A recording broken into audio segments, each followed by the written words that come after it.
Hey, and we are the Coalition Radio, and this is Greg Bolden from America Emboldened on the America Out Loud Network. We're at the Rage Against the War Machine effort here. A woman who's no stranger to the Coalition Radio audience. Dr. Jill Stein is here, former Green Party presidential candidate. Dr. Stein, thanks for spending some time with us. Good to be with you. Thank you for being here.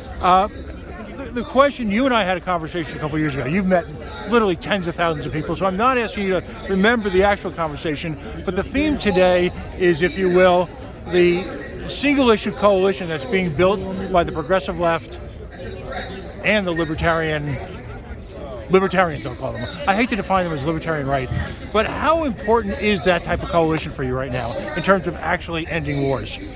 I think it's really important. You know, it has enormous potential to bring a lot of people together who haven't been working together.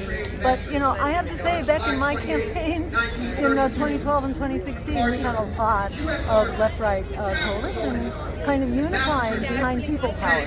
And in many ways, I feel like we are lulled into a false dichotomy. It's not so much right versus left as it is the elites versus everyday people.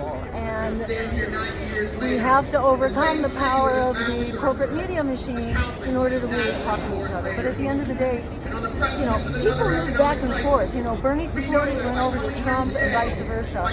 The lines between right and left are not hard, but the lines between the economic elite and the rest of us are big. They are very hard, and that gap only gets wider and wider. I think that's where we have enormous power to build, and the same goes, you know, in building against the wars. What are your other priorities in terms of this sort of left libertarian alliance that take place? What other overlap do you see?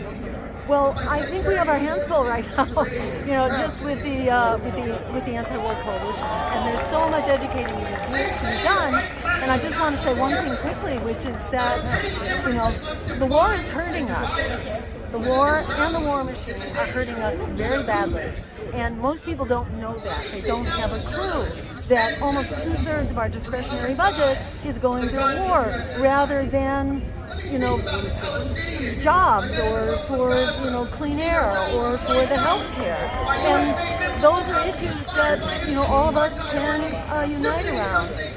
Very few people know that we are on the brink of a nuclear conflagration, and that this is a threat to every one of us. It only takes 100 nuclear weapons to trigger nuclear winter.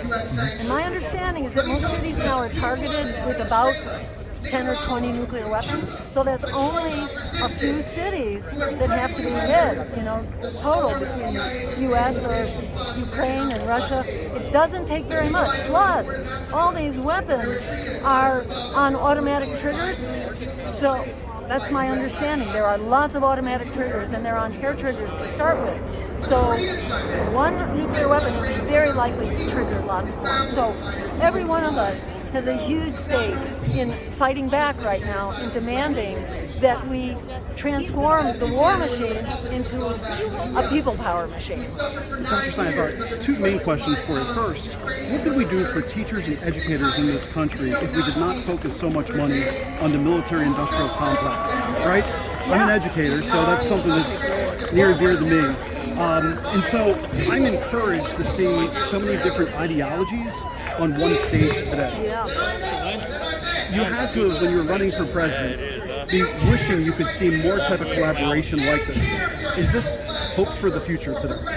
I think it absolutely is. You know, it's hope for the future because people are recognizing that the threat to all of us of nuclear war, of the cost to our budget, of the things that we can't afford, like schools and housing and healthcare and clean air, all of that is going into the war machine. So people are understanding that threat, and they're beginning, you know, it is a threat to the war machine for us to be talking about this, because these are the forbidden truths.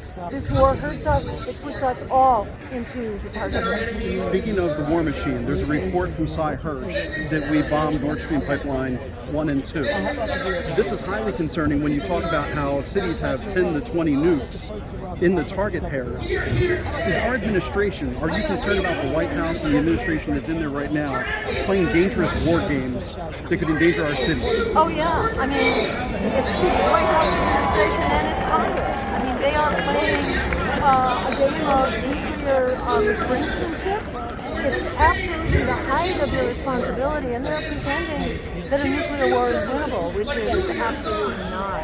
So, as far as I'm concerned, this is proof that our elected officials the bumps need to be thrown out, and the sooner the better, so we can get down to the business of ensuring that we have a future. And maybe one more question. And then Sure.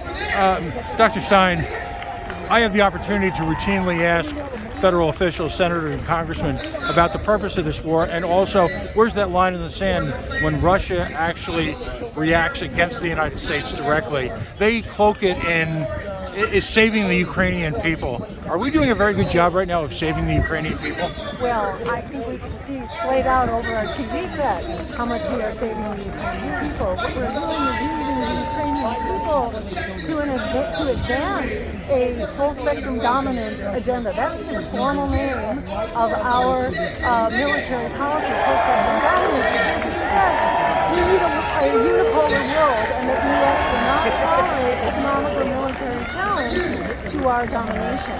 And Ukraine is just the latest excuse to basically push back against Russia, which has been in full force certainly since the breakup of the Soviet Union. This is a very dangerous policy. We live in a multipolar world.